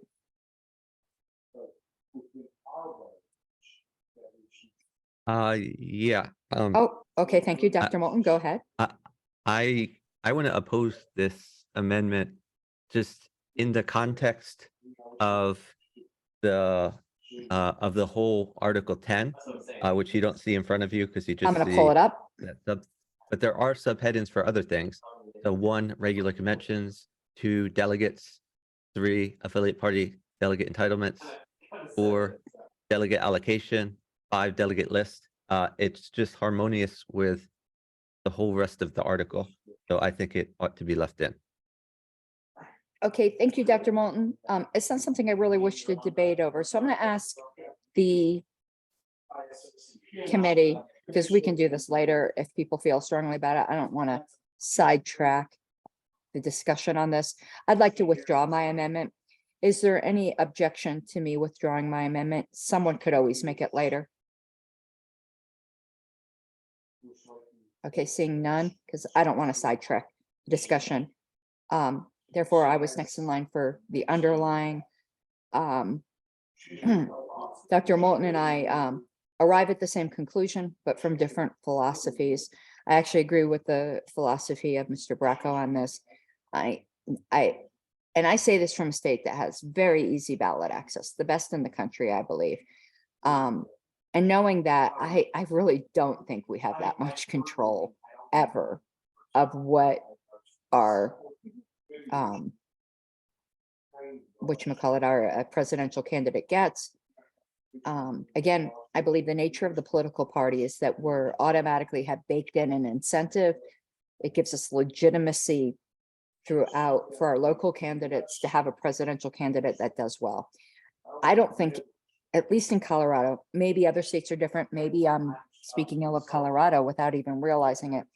But I can tell you when we're out campaigning and stuff for our presidential candidate, it doesn't ever enter our conversation that we're doing this to get more delegates. But I can tell you when we're doing membership drives for national, the argument always is, what does that get us? Why are we raising money for national? And the argument, you could go look at the Colorado convention this weekend. Here's the argument I made when I added a duty to our membership director, was to also get national members. I said, do you love this LNC? Well, you want to keep them, meaning we want more delegates. Do you think this LNC absolutely sucks? Then you want to vote the fucking bastards out, which means we want more delegates. Either way, you should sign up to be a national member. And it was a winning argument. Signed up 2 life members, that convention. And membership and what flows from membership being money is the mother's milk of politics. And I think that's what needs to be incentivized. I don't think there's a disincentive here if we take out the presidential vote totals.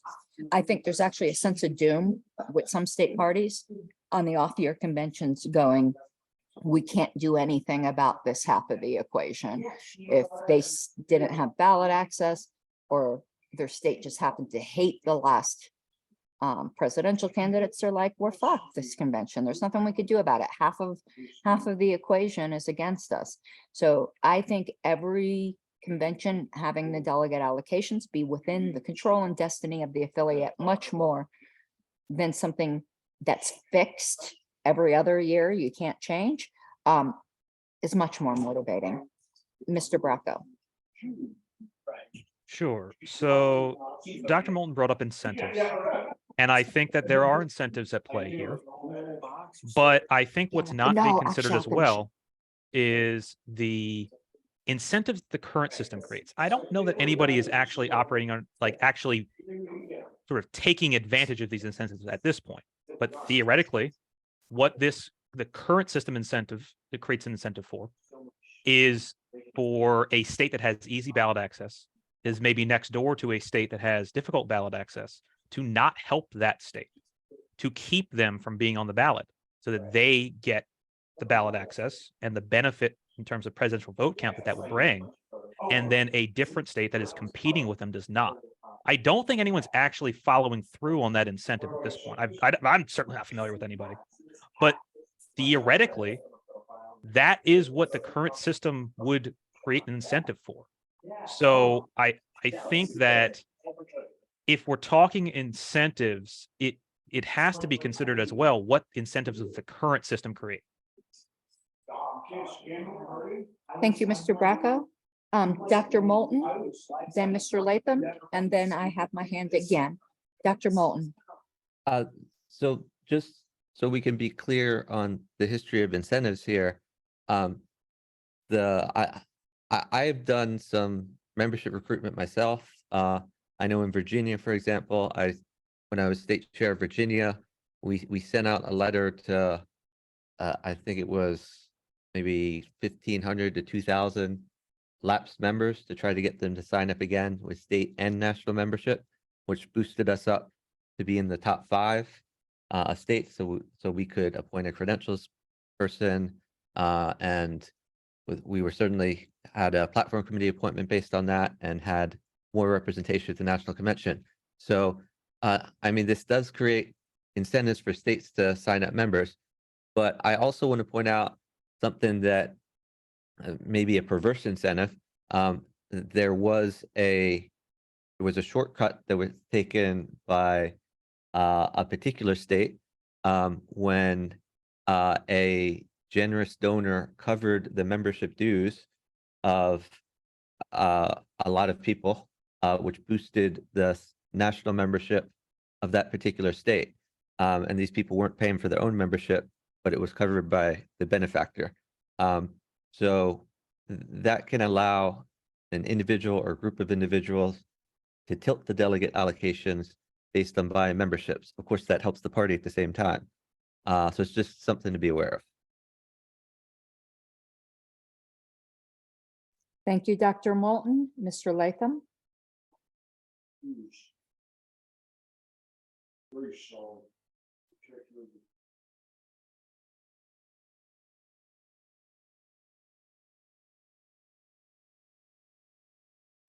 I think you're muted, Mr. Latham.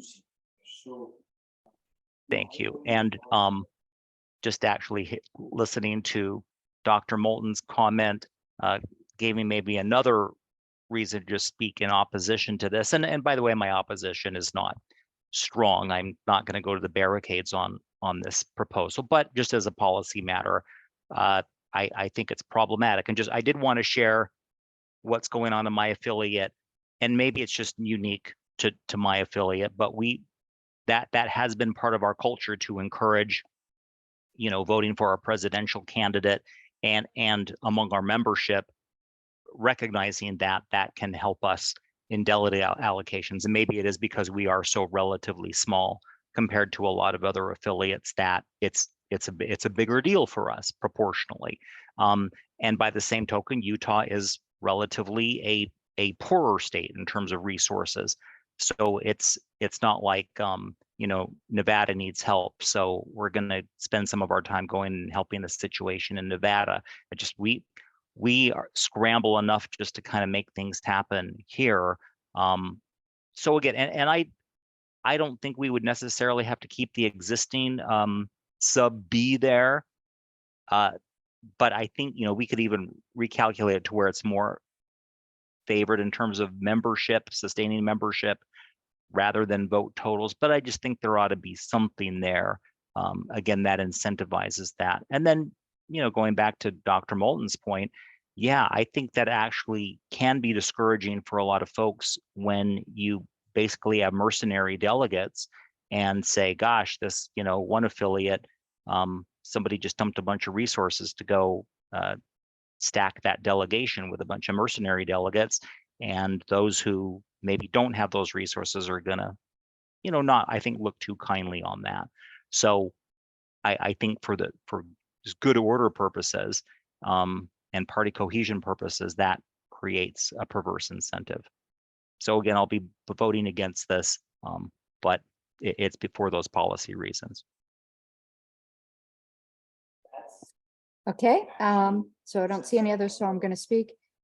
Though, as Dr. Moulton mentioned, this happened in a state under the old system.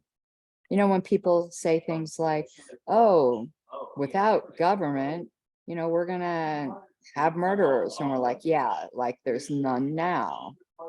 Remember, perfect isn't on the table. That same incentive, though it might be more diluted, already exists because it happened. And again, it does ultimately raise more money. And I think once people became wise to that, it would happen in other states to the point where proportionally it's not going to make a difference. But let me tell you what can make a difference. Let's say you had a wily LNC. I tend to distrust the LNC more, and I have good reason, I think. Not necessarily this one, but experience certainly hasn't taught me to trust the LNC. You have a wily LNC that has to choose how to spend its ballot access funds. Is it better for us to spend it in a state where there's more people that are friendly to that LNC to ensure, or their cause, their caucus, whatever it might be, maybe not necessarily their individual seats, but we're very caucusy right now, that's going to affect money, where we're going to spend our ballot access resources. Because the fact is, the states with the really difficult ballot access requirements, we expect a contribution from them, but they don't get there with at least some assistance from the LNC. And it gives the LNC, which is a much smaller group of politicos, of people who actually are politically devious, not always, but have a higher incentive to be. I'm saying this even about myself, that tend to seek those kinds of seats to make decisions, even if not consciously, based upon those kinds of factors. So if we're going to talk about incentives, it's much easier to predict incentives in a smaller, even if we're just talking about LP power, which is hilarious, but we all know the quest for power is directly inverse to the amount of actual power that there is. It creates a perverse incentive structure for the LNC in making its ballot access determination. So the more I hear debate on potential incentives, the more I'm in favor of this. Okay, any further debate? Mr. Bracco.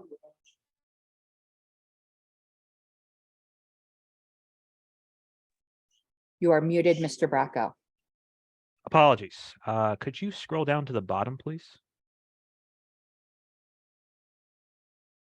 So I'm wondering if this would help address some of the concerns that people have brought up about maybe there is an existing culture of let's go get the presidential. This proviso currently is would, if this were passed by the committee and then passed by the convention floor, it would put into effect for 2026. I don't know that I want to propose anything quite yet, but I want to ask the question, would people be more amenable if this was the proviso was instead, and this could create other issues, to that it would go into effect at the adjournment sine die of the convention of the 2026 convention. So basically you have an extra 2 years to sort of readjust your thought process and your strategy and whatever is going on. I don't want to propose anything without people saying, oh yeah, that seems like a good idea, but just throwing it out there.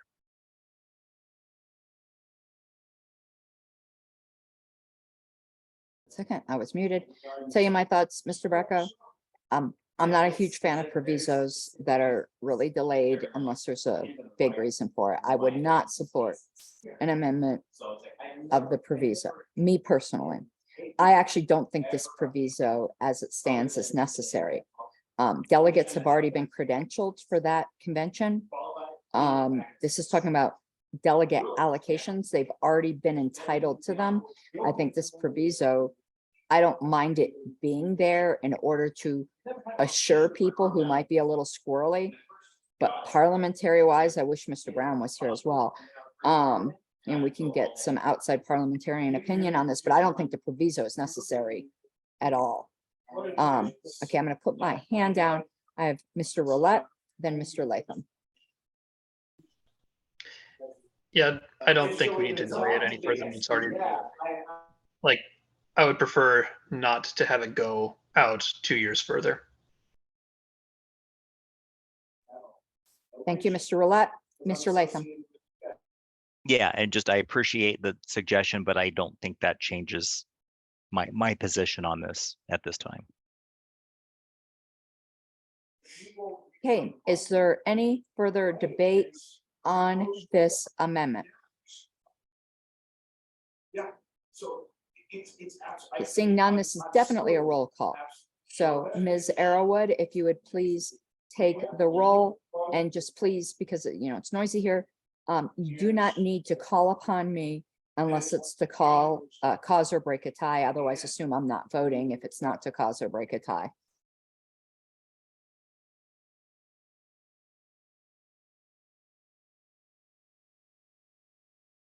Oh, and Miss Arrowwood's muted. Yes, I was just about to tell you, Madam Secretary, you are muted. Could I have the exact wordage of what we're voting on? Certainly. It is to delete from column A here, if you see in current wording, it is to delete each affiliate party. Oh, no, excuse me. It's to delete sections. I don't know what it's going to be by substitution almost. It will be so that section 3 reads affiliate delegate entitlements, and it's to delete the entire section, starting with each affiliate party all the way down to the end of B. Okay. And instead insert after each affiliate party delegate entitlements, it would insert each affiliate party shall be entitled to send delegates to each regular convention, provided that at least one such delegate must be a resident of that state or district. The number of delegates allocated to each affiliate shall be one delegate for each 0.1% or fraction thereof of the total party sustaining membership in that affiliate. Okay, all right. I just want to be sure. It was kind of tricky. I'm going to vote yes, Arrowwood. Bracco, Yes. Sizelski, Yes. all right. Latham, No. Frank Martin, Yes. okay. Dave Roberson, Yes. all right.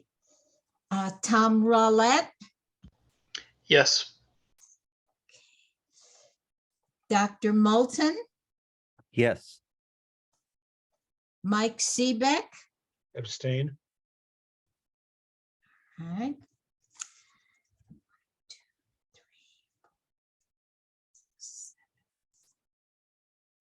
Madam Chair, we have 7 yeses, 1 no, and 1 abstain. Do you care to vote? No, I do not. All right. So, We have that- 2 abstains. okay, perfect. That passes. We do have 15 minutes, so we're gonna go to the next one. You give me Okay, L.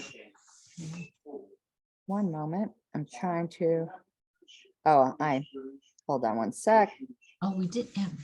Yeah, we did M, so we are N. looking at N, and I just got to go back to that folder because I actually was going to look up the Wyoming, and Mr. Bracco was correct. Wyoming did have 4. I don't know why I thought they only had 2. Somewhere I got super confused, but they didn't send any delegates. Wyoming's a whole other issue right now. Let's see here. Committee proposals. One moment, I am talking to myself. So you said N. And it's bylaws, Article 11, other committee. I see it. Current alternates. Okay, one moment. I think this is another one of mine, to be honest with you. Says Sounds familiar. Carlos. Yeah, it sounds familiar. All right, so up on the screen, other committees, and it is dealing with platform, bylaws, and credentials. Says, it originally said ranked alternates may be named by the appointing bodies to fill vacancies or absences in the convention committees. In theory, a affiliate or even the LNC can elect an unlimited number of alternates, like in theory, like thousands. Of course, it never happens, but what does happen is states, and in my own state takes advantage of this, because why not? Say, for instance, on the platform committee, we elected our platform committee appointees this last convention. We had 4 people who were running. So we had named 1 our primary, and we have 3 alternates. Most delegates, if they appoint any alternates, it's 1. But remember, alternates get to speak freely pretty much in debate. They don't get to vote. But in my experience, debate rights are nearly as important as voting rights, particularly if you have skilled debaters. So Colorado just magnified its power by choosing to exploit this loophole.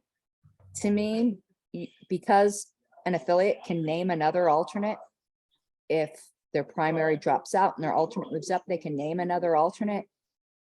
I mean, in theory, they can continuously add alternates, by the way, with the way this is worded now. I think we should limit alternates up to the number of appointees, just like regional representatives are. Region 1 gets a representative and an alternate. If they lose their alternate, they get to appoint another one. I don't think some states should appoint 1, one should appoint 10. You know, I think each state should get a primary and an alternate. If in some weird alternative, and the LNC, you know, gets 5 appointees on platform right now, they get up to 5 alternates.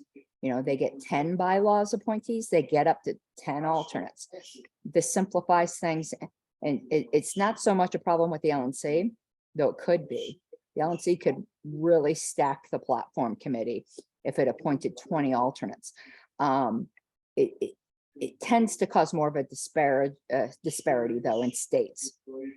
Though I could see how the LNC could really exploit this. They haven't in the past. So we'll go to debate. I first saw Mr. Seebeck's hand, then Mr. Latham. Mr. Seebeck. Yeah, 2 things. I do support this idea because it does simplify things. We had a decent level of debate at the Colorado Convention this past week regarding how many alternates they could select. And this kind of takes care of the problem nationally at a nice and simple level. Some people might object that this interferes with the autonomy of the affiliates, but not really, because this is a committee of the convention anyway. The second thing is very simple. We have 8 minutes left till adjourn. Thank you, Mr. Seebeck. Mr. Latham? Yeah, and I believe I support the concept here, maybe just some execution kind of comments or questions. One first is on the numbering. I'm looking at the bylaws and it seems to be subsection 5 rather than subsection 6. So that Okay, was, that could be Google Sheets when I uploaded it. Whatever number this is supposed to be, that's what it is. okay, great. And then the other is the new proposed language up to the number of appointees vague? Because I'm looking at that and I'm wondering, okay, so let's say an appointing body is an affiliate. Does that mean they are limited by the size of the body? I believe, of course, the intent is it's limited by the size of what that appointing entity gets to select. But I'm not sure that that's clear enough in this proposal. I've been trying to think in this limited time how to make that more specific, but I don't know if others see my point there or my concern. I do. And I have a potential solution that I wonder would satisfy you. What if it said up to the number of entitled primary appointees? Yeah, I think that, well, up to the number of entitled, I think the issue is by whom? Ranked up to the number of, you know, you could use appointees by that appointing entity. Maybe that would be the limit that I'm looking for. So it's limited by, you know, the range of what that appointing entity can appoint, not by the size of the body. So maybe my suggestion, up to the number of appointees that the appointing entity may appoint. I'm sorry, that's horrible, but that's at least that's what I'm going for. Okay. That was Latham. That language is super awkward. It is. If somebody has a way to skin that cat in a more brief manner, I am all for that. But I think it's a vagueness problem. So if somebody came to me and said, hey, you know, the language says that it's up to the number of appointees. Well, this body has 10 on it, so we get to propose 10 alternates. I look at that language and say, yeah, I guess you can do that. I don't think that's what's intended, but if I'm looking at the strict language, I will let Mr. Bracco maybe address this since I see he has his hand raised. So, Okay, and let me just do one point of, I do agree it's ambiguous, and I would like better language. However, I just will point out that if it's clear in our, of course, you know, we're trusting on people 20 years from now to look at a report. But when there's an ambiguity in the bylaws, one of the principles of interpretation is when there's an ambiguity, it's interpreted in light of the intention. And if our report clearly lays out the intention, I'm not so worried about it, but unambiguous language is always preferable. Mr. Bracco. so maybe this might be a little bit of a collaborative effort. What was the phrase that you used? Primary? I said up to the number of entitled, I don't remember now, something like entitled primary. Okay. Primary entitled appointees is what I recall. So, all right. I think I see a solution. I think my amendment, I'd like to make an amendment then. So Okay. so insert number of, after number of primary entitled appointees. Primary entitled. I think I know a better one. Do you want to hear it in case you want to move it? Sure. Ranked alternates may be named by the appointees up to the number of primary, ranked alt. I'm thinking the amendment needs to be made after appointing bodies, but okay, you go ahead. So number of primary, dang, what was the phrase? Entitled primary appointees. Entitled primary appointees. I like it, even if I can't remember it. Allocated to the appointing body. So this is after appointees. So entitled primary appointees allocated to the appointing body. Primary. Sorry, entitled primary. I'm confused. Sorry. I know, like let's go with entitled primary appointees. And if somebody wants to then change that to primary entitled, okay. Appointees allocated to that appointing body. Oh my God. Okay, Mr. Bracco. We're up on 8:45. I think we should actually workshop this between meetings. Because maybe so. The language is getting really ugly. Yeah. Yeah. Okay. Okay. I would like to. Do I even need to withdraw because I never can finish it? No, you don't need to. And we're coming up on time. I would like the committee to maybe just agree that we're just going to leave off here, and people are going to come next meeting with prettier amendments, and maybe we'll agree on a prettier amendment on the email list in the next 2 weeks, because it was getting really fucking ugly. I think most people are in favor of this. It's just a matter of wording. I'm in favor of going to bed. Okay, let me ask before we adjourn, everyone's understanding the concept at this point. Is there anyone who's opposed to the concept? I don't see anyone. I think it's just a matter of agreeing on language. And I think we can workshop this over the next 2 weeks. And perhaps this might be something where if we come up with language in the next couple of days, this might be one of the few rare motions that might be appropriate for an email ballot. If it seems like we come up with pretty language, since it seems like everyone's on board with the concept. But let's work on language first. And if it seems like everyone's like, oh, that's wonderful, perhaps this might be one of our rare email ballots. Let's look ahead one moment. I'm going to stop my share. And we do have the town hall, but I want to look at what proposal O is a big one. Okay. O is add notice requirements. That's going to be fun. All right. So next week is the town hall. And I'm going to try to come up with some prettier language, but I would encourage anyone else who may get to it before I do. I have a super busy weekend ahead of me with a bunch of writing to do. But I think we got a lot done this weekend. So I will see you all on 420. Hopefully you won't. 420. Yes. I'm really wondering how this town hall can go really great considering the date, particularly in Colorado.